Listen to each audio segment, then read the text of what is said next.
Hi friends, welcome back to my channel. ಎಲ್ಲರೂ ಹೇಗಿದ್ದೀರಾ? ಆರಾಮಾಗಿದ್ದೀರಾ? ಸ್ನೇಹಾಸ್ ಕಿಚನ್ಗೆ ನಿಮ್ಗೆಲ್ರಿಗೂ ಸ್ವಾಗತ. ಇವತ್ತು ನಾನು ಒಂದು ಟೇಸ್ಟಿಯಾದ ಕಾರ್ನ್ ಸಮೋಸಾನ ಹೆಂಗೆ ಮಾಡೋದು ಅಂತ ತೋರಿಸ್ತೀನಿ.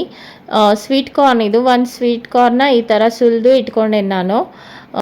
ಸಣ್ಣ ಮಕ್ಳಿಗಂತೂ ಇದು ಭಾಳ ಇಷ್ಟ ಆಗ್ತೈತಿ ಕಾರ್ನ್ ಸಮೋಸ. ಸೊ ಮೊದಲಿಗೆ ಮೈದಾ ಹಿಟ್ಟು ತೊಗೊಂಡೇನಿ. ಮೈದಾ ಹಿಟ್ಟಿಗೆ ಸ್ವಲ್ಪ ಅಜ್ವಾಯಿನ್ ಹಾಕೇನಿ. ಅಜ್ವಾಯಿನ ಹಾಕಿ ಕಾದಿರೋ ಎಣ್ಣೆ ಹಾಕಬೇಕು. ಕಾದಿರೋ ಎಣ್ಣೆ ಹಾಕೋದ್ರಿಂದ ನಮ್ಮದು ಸಮೋಸ ಕ್ರಿಸ್ಪಿಯಾಗಿ ಬರ್ತಾವೆ, ಮೆತ್ತ ಆಗೋದಿಲ್ಲ. 1 ಸ್ಪೂನ್ ಅಜ್ವಾಯಿನ ಹಾಕೋರಿ. ಈ ಥರ ಎಣ್ಣೆ ಹಾಕಿದ್ಮೇಲೆ ಈ ಥರ ಕಲಿಸ್ಕೋಬೇಕದು. ಅದು ಉಂಡೆ ಕಟ್ಟೋ ಥರ ಆಗಬೇಕು. ಆಮೇಲೆ ನಮಗೆ ಎಷ್ಟು ಬೇಕೋ ಅಷ್ಟು ಸ್ವಲ್ಪ ನೀರು ಹಾಕ್ಕೊಂಡು ಚಪಾತಿ ಹಿಟ್ಟಿನ ಹದಕ್ಕೆ ಕಲಿಸ್ಕೊಂಡು ಇಟ್ಕೋಬೇಕು. ಅದನ್ನು ಭಾಳ ಪ್ರೆಸ್ ಮಾಡಿ ಕಲಿಸೋದು ಅವಶ್ಯಕತೆ ಇಲ್ಲ, ಮತ್ತು ಮೆತ್ತಗಾಗ್ಬಿಡ್ತಾವವು. ಸೊ ನಾರ್ಮಲಿ ಕಲಸಿ ಒಂದು 15 ನಿಮಿಷ ನೆನೆಲಿಕ್ಕೆ ಇಡಬೇಕಷ್ಟೆ. ಪ್ಲೀಸ್ ನನ್ನ ಚಾನಲ್ ಸಬ್ಸ್ಕ್ರೈಬ್ ಮಾಡಿರಿ. ಇನ್ನೂ ಯಾರು ಸಬ್ಸ್ಕ್ರೈಬ್ ಮಾಡಿಲ್ಲ ಎಲ್ಲರೂ, ಮತ್ತು ವಿಡಿಯೋಸ್ ಲೈಕ್ ಮಾಡಿರಿ. ಇದನ್ನು ನೆನೆಲಿಕ್ಕೆ ಬಿಡಬೇಕು. ಸಮೋಸ ಫಿಲ್ಲಿಂಗ್ ರೆಡಿ ಮಾಡ್ಕೊಳ್ಳೋಣಂತ. ಫಸ್ಟಿಗೆ ಎಣ್ಣೆ ಹಾಕಿ ಅದರ ಸಾಸಿವೆ ಜೀರಿಗೆ ಹಾಕಬೇಕು. ಎವ್ರಿ ಟೈಮ್ ಆಲೂಗಡ್ಡೆ ಸಮೋಸ ತಿಂದು ಬೇಜಾರಾಗಿದ್ದರೆ ಈ ಥರ ಮಾಡಿ ಟ್ರೈ ಮಾಡಿರಿ, ಭಾಳ ರುಚಿಯಾಗಿರುತ್ತೆ. ಸಣ್ಣಗೆ ಹೆಚ್ಚಿಟ್ಕೊಂಡಿರೋಂಥ ಈರುಳ್ಳಿ ಹಾಕೋಬೇಕು. ಈರುಳ್ಳಿ ಸ್ವಲ್ಪ ಬ್ರೌನ್ ಕಲರ್ ಆದಮೇಲೆ ನಾವೇನು ಸುಲಿದಿಟ್ಕೊಂಡಿರ್ತೀವಲ್ಲ ಅದು ಕಾರ್ನ್ ಹಾಕ್ಕೊಂಡು ಕಲಿಸ್ಬೇಕು.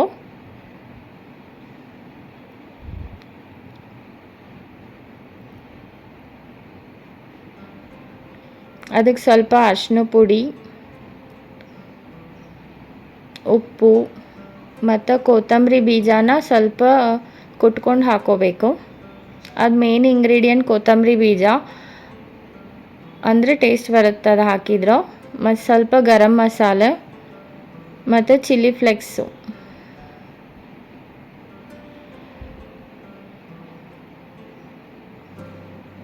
ಮತ್ತು ಸ್ವಲ್ಪ ಉಪ್ಪು ಹಾಕಿ ಈ ಥರ ಕಲಿಸ್ಕೋಬೇಕು ಮೆತ್ತ ಆಗೋವರೆಗೂ.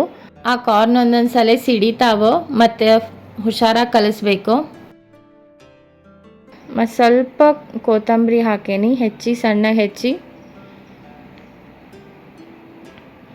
ಇವಾಗಿದ್ದು ನಮ್ಮದು ಸಮೋಸ ಫಿಲ್ಲಿಂಗ್ ರೆಡಿ ಆಗೈತಿ. ಇವಾಗ ಸಮೋಸ ಹಿಟ್ಟಿಂದ ಸಮೋಸದ ಎಲೆ ಮಾಡೋಣ ಅಂತ. ಈ ಥರ ಉಳ್ಳಿ ಮಾಡಿ ಇಟ್ಕೋಬೇಕು ಮೊದಲೇಕ, ಆಮೇಲೆ ಒಂದೊಂದು ಲಟ್ಟಿಸ್ಕೋಬೇಕು. ಇವಾಗ ಮಳೆಗಾಲದಾಗ ಹೊರಗಡೆ ಕರೆದಿದ್ದು ತಿನ್ನೋದಷ್ಟು ಹೆಲ್ದಿಯಾಗಿ ಇರೋದಿಲ್ಲ. ಸೊ ನಾವು ಮನೆ ಒಳಗಡೆನೇ ಈ ಥರ ಇಮಿಡಿಯೇಟಾಗಿ ಮಾಡ್ಕೊಂಡ್ರೆ ಚೆನ್ನಾಗಿರ್ತೈತಿ. ಸೊ ಈ ಥರ ಫಸ್ಟಿಗೆ ಒಂದು ದೊಡ್ಡದು ಲಟ್ಟಿಸ್ಕೋಬೇಕು ಚಪಾತಿ ಥರ. ಆಮೇಲೆ ಚಾಕುದಿಂದ ಸಮೋಸ ಶೇಪ್ ಕಟ್ ಮಾಡ್ಕೋಬೇಕು. ಕಟ್ ಮಾಡಿಕೊಂಡು 20 ಸೆಕೆಂಡ್ ಬಿಸಿ ಮಾಡಬೇಕದು. ಅಂದ್ರೆ ನಮಗೆ ಸಮೋಸ ಫಿಲ್ಲಿಂಗ್ ಮಾಡ್ಲಿಕ್ಕೆ ಚೆನ್ನಾಗಿ ಶೇಪ್ ಬರ್ತಾವೆ. ಸೊ ಈ ಥರ 20 ಸೆಕೆಂಡ್ ಬಿಸಿ ಮಾಡಿ ಸೈಡ್ ಇಟ್ಕೋಬೇಕು.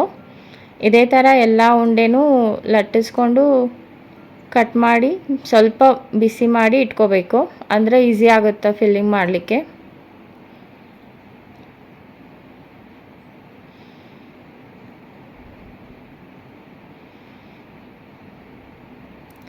ಈ ಥರ ಎಲ್ಲ ಫಿಲ್ಲಿಂಗ್ ಮಾಡಿ ರೆಡಿ ಇಟ್ಕೊಂಡು ಎಣ್ಣೆ ಒಳಗಡೆ ಫ್ರೈ ಮಾಡಿದ್ರೆ ಸಮೋಸ ರೆಡಿ ಆಗ್ತಾವೆ. ಅದು ನಾವು ಚೆನ್ನಾಗಿ ಪ್ಯಾಕ್ ಮಾಡಬೇಕು, ಇಲ್ಲ ಒಳಗಡೆ ಫಿಲ್ಲಿಂಗ್ ಹೊರಗಡೆ ಬರುತ್ತೆ ಕಾರ್ನೆಲ್ಲ. ಸೊ ಪ್ಯಾಕ್ ಚೆನ್ನಾಗಿ ಮಾಡಬೇಕು. ಸಮೋಸ ಜೊತೆ ಕರ್ದಿದ್ದ ಮೆಣಸಿನ್ಕಾಯಿ ಇದ್ರೇ ಸಮೋಸ ಟೇಸ್ಟ್ ಡಬಲ್ ಆಗುತ್ತೆ. ಸೊ ಅದಕ್ಕೆ ಒಂದು 4 ಮೆಣಸಿನ್ಕಾಯಿ ಫ್ರೈ ಮಾಡ್ಕೊರಿ. ನೋಡಿರಿ, ಬಿಸಿ ಬಿಸಿ ಆಗಿರೋ ಗರಿ ಆಗಿರೋ ಸಮೋಸ ರೆಡಿ ಆದವು. ನೀವು ಕೂಡ ಮನೆ ಒಳಗಡೆ ಟ್ರೈ ಮಾಡಿರಿ. Thank you. ಎಲ್ಲರೂ ಲೈಕ್ ಮಾಡಿರಿ, ಸಬ್ಸ್ಕ್ರೈಬ್ ಮಾಡಿರಿ.